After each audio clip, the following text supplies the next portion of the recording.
नमस्कार, स्वागत है आप सबका। मैं पुनीत पाठक और आप देख रहे हैं मेरा मध्य प्रदेश। सबसे पहले कोरोना के हालात पर बात। कोरोना की बिगड़ती स्थिति के बीच में मुख्यमंत्री वीडियो कॉन्फ्रेंसिंग के जरिए लगातार मीटिंग कर रहे हैं। सभी कलेक्टर, कमिश्नर, एसपी, आईजी से चर्चा कर संक्रमण की रोकथाम के उपायों पर आवश्यक निर्देश दिए। वीडियो कॉन्फ्रेंस में बताया गया कि इंदौर एयरपोर्ट पर 200 बॉक्स में कुल 9,264 रेमडेसिविर इंजेक्शन आ चुके हैं। ऑक्सीजन की आपूर्ति के लिए युद्धस्तर पर प्रयास जारी हैं। बताया कि प्रदेश के तमाम जिलों में 94 कोविड केयर सेंटर की संचालन का काम शुरू हो चुका है। हर जिले को 2 करोड़ की व्यवस्था दी गई है ताकि वो तमाम व्यवस्थाएं कर सकें। मुख्यमंत्री राहत कोष से प्रत्येक जिले को 1-1 करोड़ रुपए अलग से जारी किए गए। मुख्यमंत्री ने कहा कि कोरोना कर्फ्यू का कड़ाई से पालन हो। जहां कोरोना कर्फ्यू नहीं लगा वहां आवश्यक हो तो कोरोना कर्फ्यू लगाया जाए।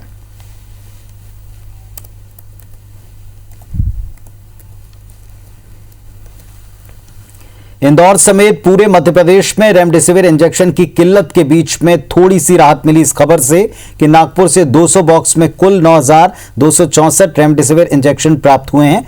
चॉपर के माध्यम से 42 बॉक्स भोपाल में, 7 रतलाम में, 4 खंडवा में पहुंचाए जाएंगे।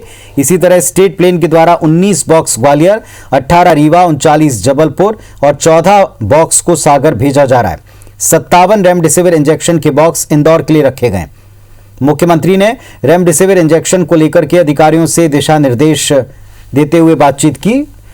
जरूरत पड़ने पर हेलीकॉप्टर और विमान के द्वारा इंजेक्शन पहुंचाने की व्यवस्था देने का आग्रह किया था और इस दौरान जल संसाधन मंत्री तुलसी सिलावट भी मौजूद थे। एसडीएम अजय देव शर्मा के साथ एमजीएम मेडिकल कॉलेज की डीन डॉक्टर संजय दीक्षित ने अलग अलग जिलों में इंजेक्शन पहुंचाने की टीम को लीड किया। इंदौर में 75% इंजेक्शन एमजीएम मेडिकल कॉलेज को जबकि 25% स्वास्थ्य विभाग को दिए जाएंगे। मंत्री सिलावट ने जल्दी आपूर्ति को और सुनिश्चित करने का दावा किया। पर्याप्त मात्रा में इंजेक्शन अब भी नहीं है। सरकार आपूर्ति बढ़ाने के लिए कंपनियों के तौर पर विकल्प ढूंढ रही है। देखो, जो पेशेंट्स हैं उनके लिए डॉक्टर्स जो प्रिस्क्राइब करते हैं अगर रेमडेसिविर इंजेक्शन, तो उसकी एक कमी देखी गई थी, इसलिए स्टेट गवर्नमेंट ने उसका अरेंजमेंट किया है। अभी पूरे मध्य प्रदेश में सप्लाई के लिए रेमडेसिविर इंजेक्शन हमें प्राप्त हो रहे हैं। यहाँ से पहली बार स्टेट ने ऐसा प्रबंध किया है कि जल्दी रेमडेसिविर पहुँचे, इसलिए स्टेट हेलीकॉप्टर से भोपाल संभाग, रतलाम संभाग और खंडवा में रेमडेसिविर इंजेक्शन भेजे जा रहे हैं। इसी के साथ प्लेन से ग्वालियर, रीवा, जबलपुर और सागर रेमडेसिविर भेजे जा रहे हैं ताकि ये तत्काल 2-4 घंटे में सब जगह पहुंच जाए और हम मरीजों को उपलब्ध करा सकें। रेमडेसिविर के लिए युद्ध स्तर पर प्रयास कर रहे हैं, ये उसी का नतीजा है। ये जिम्मेदारी हमारी सरकार की, हम कोशिश कर रहे हैं, निरंतर प्रयास करें। मॉनिटरिंग को लेकर सवाल खड़े हो रहे हैं मंत्री जी, क्योंकि कहना है कि जरूर एमजीएम प्रोवाइड कर रहा है लेकिन ट्रांसपेरेंसी नहीं है कि कहाँ कितने सप्लाई हो रहे हैं। देखो मैडम, बिल्कुल पारदर्शिता पूरी है। मेडिकल कॉलेज के हमारे डीन साहब भी बैठे हैं, कमिश्नर साहब उसका समन्वय कर रहे हैं। अब एक बात सुनो, क्योंकि मांग और पूर्ति तो थोड़ा आप जानते हैं कि जो मांग करते हैं रोज से डबल हो जाती है, वो हम डबल करते हैं तो फिर 4 गुना हो जाती है। इसमें थोड़ी दिक्कत आ रही है और ऐसे आपके संज्ञान में कहीं हो तो मुझे बता दें। मध्य प्रदेश में रेमडेसिविर इंजेक्शन के लिए लोग दवा दुकानों के चक्कर अब भी लगाते दिखते हैं। हेलीकॉप्टर के जरिए इंजेक्शन के भोपाल लाने की खबर भी सामने आई। इंदौर से 42 बॉक्स में 2016 इंजेक्शन की डोज भोपाल लाई गई। इस इंजेक्शन के आवंटन को लेकर सरकार ने कलेक्टर्स को अधिकार दिए। मरीज के परिजन रेड क्रॉस में 1568 रुपए जमा करवा के इस इंजेक्शन को ले सकेंगे। परिजनों को आधार कार्ड और मरीज के इलाज की पर्ची दिखाना अनिवार्य किया गया है।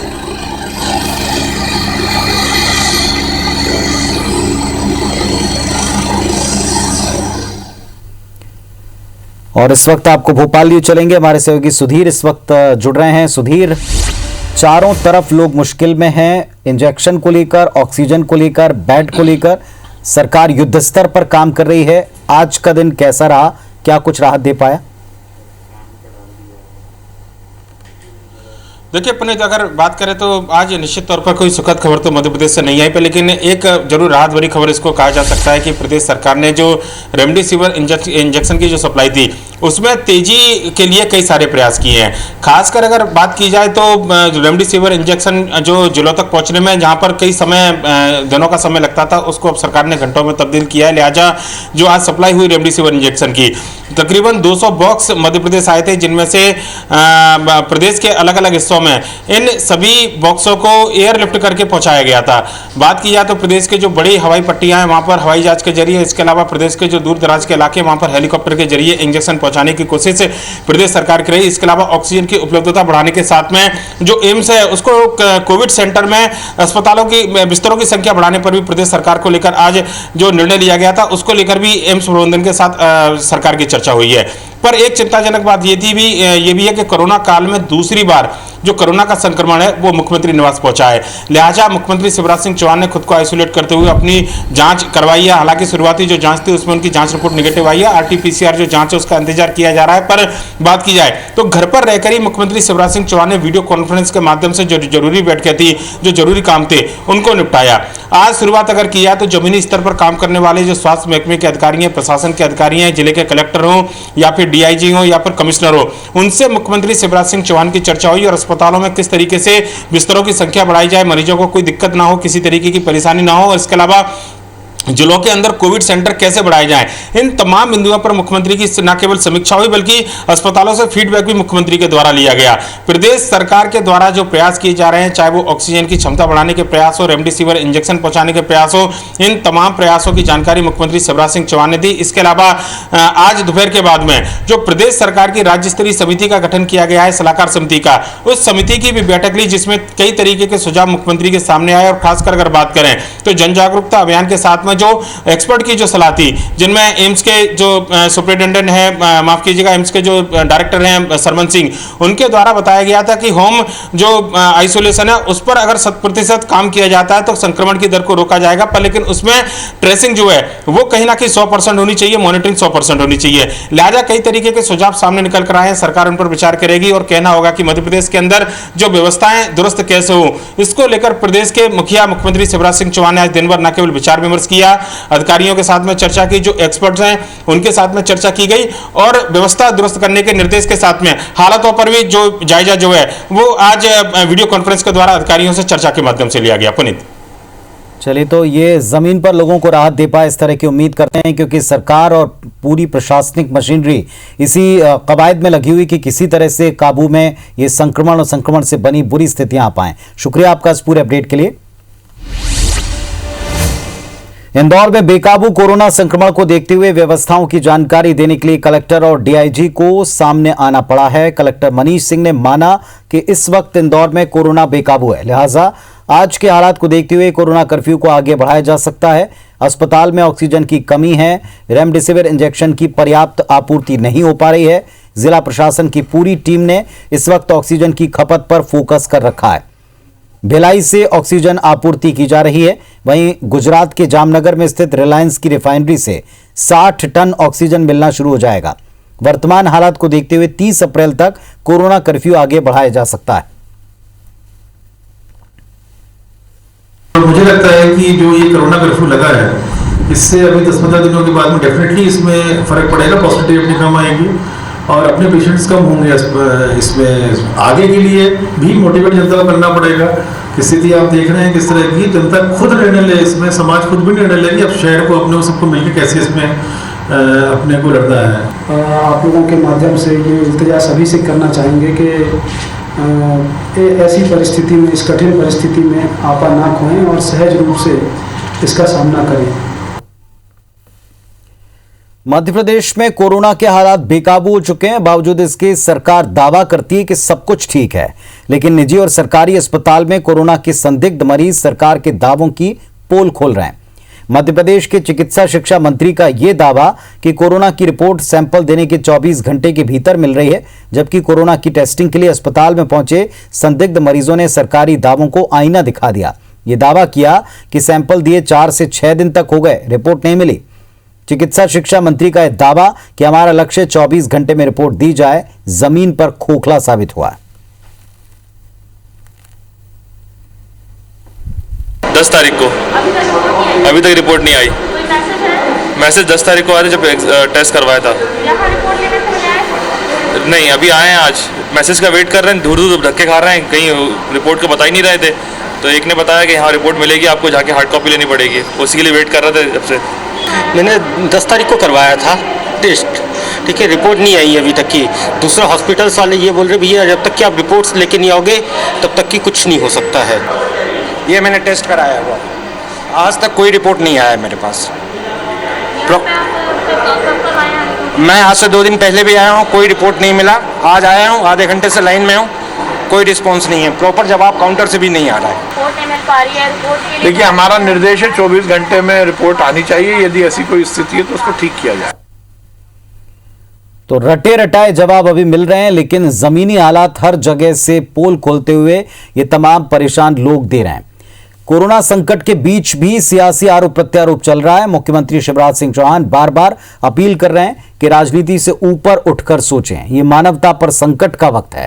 कांग्रेस और भाजपा के नेता एक दूसरे पर सवाल उठा रहे हैं। पूर्व मंत्री और कांग्रेस नेता पीसी शर्मा ने कहा कि मध्य प्रदेश में जनता को ऑक्सीजन, इंजेक्शन और बेड की उपलब्धता नहीं है, सरकार से सवाल पूछ रहे हैं। इधर भाजपा ने सरकार का बचाव करते हुए कांग्रेस पर महामारी में सहयोग नहीं करने और इस वक्त में भी सियासत करने के आरोप लगाए।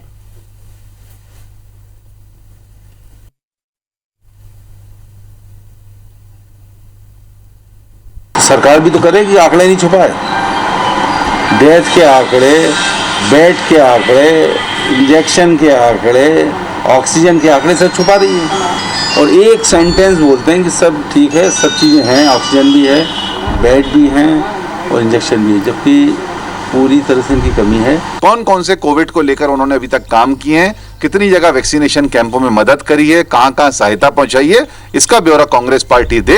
केवल मुंह जबानी जमा खर्च करने से लोगों का इलाज नहीं होगा। जनता का इलाज करने में यदि सरकार को वो फ्री हैंड देंगे, किसी तरह का हल्ला नहीं करेंगे, तो ज्यादा बेहतर रिजल्ट हम लोग दे पाएंगे। मध्य प्रदेश के कैबिनेट मंत्री भूपेंद्र सिंह दमोह जिला अस्पताल का निरीक्षण करने पहुंचे। यहां कोरोना संक्रमण से निपटने की तैयारियों का जायजा लिया। भूपेंद्र सिंह को दमोह जिले का कोविड प्रभारी बनाया गया। जिला अस्पताल में निरीक्षण के दौरान उन्होंने डॉक्टर और कर्मचारियों को आवश्यक निर्देश दिए। उन्होंने ये भी कहा कि रेमडेसिविर इंजेक्शन कल दमोह लाए जा चुके हैं। ऑक्सीजन के 50 सिलेंडर जबलपुर से पहुंच गए हैं। किसी भी तरह की कोई दिक्कत और कमी नहीं है। स्टाफ की कमी की समस्या जल्दी दूर कर लेंगे। बेड की संख्या बढ़ाने वाले हैं। कल ही हमने कहा था रेमडेसिविर इंजेक्शन का, वो इंजेक्शन कल ही दमोह में पहुंच गए थे, आ गए थे।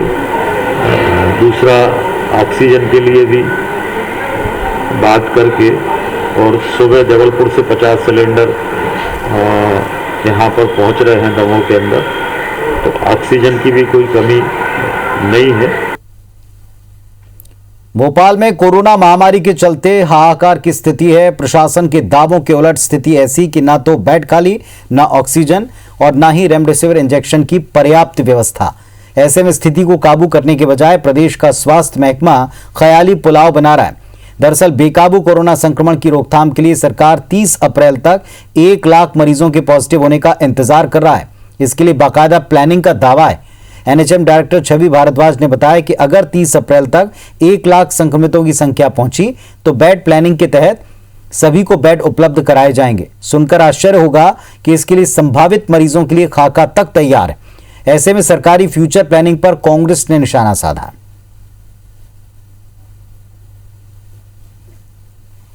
हमारी अभी प्लानिंग, आज प्रदेश में 50,000 एक्टिव केसेज हैं।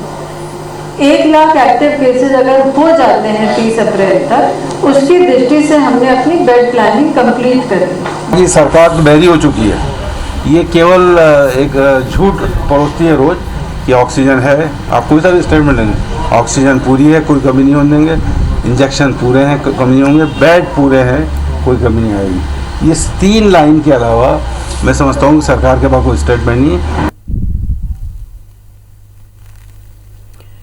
मध्य प्रदेश बड़वानी जिले के प्रभारी मंत्री बनने के बाद जिले की स्वास्थ्य व्यवस्था देखने निकले प्रदेश के पशुपालन मंत्री प्रेम सिंह पटेल का बड़ा अजीब सा उत्तर और बयान सामने आया है। कोरोना के मरने वालों के लिए मंत्री जी कहते हैं कि जिसकी उम्र हो गई उसको तो मरना ही पड़ेगा। आंकड़े छिपाने के सवाल पर कहते हैं कि मौत हो जाने पर लोग चुपचाप ले जाते हैं, सरकार क्या करे। मंत्री जी यहीं पर नहीं रुके। जब उनसे डॉक्टर की कमी पर सवाल पूछा तो कहा कि इतना बड़ा प्रदेश है, व्यवस्थाएं करना पड़ती हैं। साथ ही वो ये बोले कि कुछ डॉक्टर होते हुए भी डर के मारे काम नहीं करना चाहते, तो क्या उनको मारें? जो आप बता रहे हैं कि रोगी ना मर रहे हैं, अब मरने से क्या है कि उम्र हो जाती है, उसको तो मरना भी पड़ता है। कोरोना मतलब क्यों नहीं आंकड़े जोड़े जा रहे? देखो एक बात तो ये सामने आ रही है कि लोग भी छिपा रहे हैं इस बात को, क्योंकि वो कहना नहीं चाहते हैं कि इस कारण से मरा है, और अपने मतलब जिस प्रकार से शांत। मध्य प्रदेश के ग्रामीण इलाकों में भी कोरोना का संक्रमण अब फैलता दिख रहा है। छिंदवाड़ा, बैतूल, खरगोन, बड़वानी, सिवनी, मंडला, बालाघाट, खंडवा, बुरहानपुर, रतलाम जैसे जिलों के ग्रामीण हिस्सों में कोरोना की चपेट में आते हुए कई गांव आए हैं।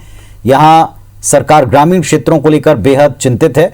सीएम शिवराज सिंह चौहान ने ग्रामीण जनता से आग्रह किया कि जरूरी हो तो ही शहर में जाएं, वरना गांव में घर पर ही रहें। कांग्रेस ने ग्रामीण इलाकों में कोरोना फैलने के लिए बीजेपी सरकार को जिम्मेदार बताया। पूर्व मंत्री पीसी शर्मा कहते हैं, पिछले महीनों में बीजेपी की सरकार ने बड़े बड़े आयोजन गांव जाकर किए हैं। 6 महीने पहले बाबई में नारियल फोड़ा था ऑक्सीजन प्लांट के लिए, लेकिन अब तक काम हो नहीं पाया। वहीं बीजेपी भी कांग्रेस पर निशाना साध रही।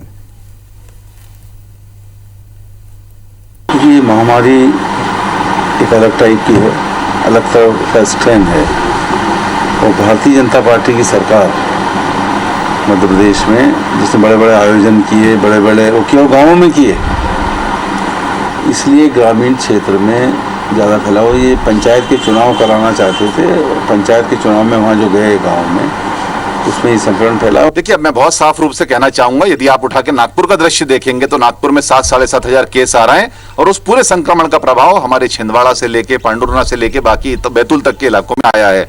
लेकिन इस बात की कांग्रेस जिम्मेदारी नहीं लेगी, क्योंकि कांग्रेस पल्ला झाड़ना जानती है। भारतीय जनता पार्टी के लिए पूरा मध्य प्रदेश एक बराबर है। हम लोग सभी लोगों को इलाज दे रहे हैं, यहाँ तक कि दूसरे राज्यों के हमारे यहाँ जो लोग हैं उनको भी हम इलाज दे रहे हैं। विदिशा के अटल बिहारी वाजपेयी मेडिकल कॉलेज के स्टाफ ने एक ऐसे मरीज को एक बार नहीं 2-2 बार मृत बताया, जिसको अभी वेंटिलेटर पर सांसें चलते पाया गया था। जबकि डॉक्टर के कहने पर उस मरीज गोरेलाल के परिजन विदिशा से मुक्तिधाम में लकड़ी तक जमाने लग गए। अचानक बताया गया कि अभी तो उनकी सांसें चल रही हैं। जब इतनी बड़ी चूक की जानकारी बाहर आई तो मेडिकल कॉलेज के डीन कहने लगे कि सांसें रुक गई थीं, लेकिन जब दोबारा से हार्ट को हाथ से पंप किया गया तो फिर से सांसें चलने लगीं। लेकिन अब भी मरीज सीरियस स्थिति में है।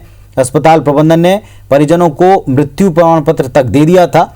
मरीज के बेटे बेटी कहते हैं कि हमने अपने पिता को गले में खराश और सर्दी होने की बात पर मेडिकल कॉलेज में लेकर आए थे, जहां उन्होंने पिताजी को वेंटिलेटर पर रख दिया। फिर थोड़ी देर बाद कहा कि आपके पिताजी की मृत्यु हो गई। जब हम पिता को दिखाने की जिद पर अड़े तो कहा गया कि अभी उनकी सांसें चल रही हैं, वो वेंटिलेटर पर हैं।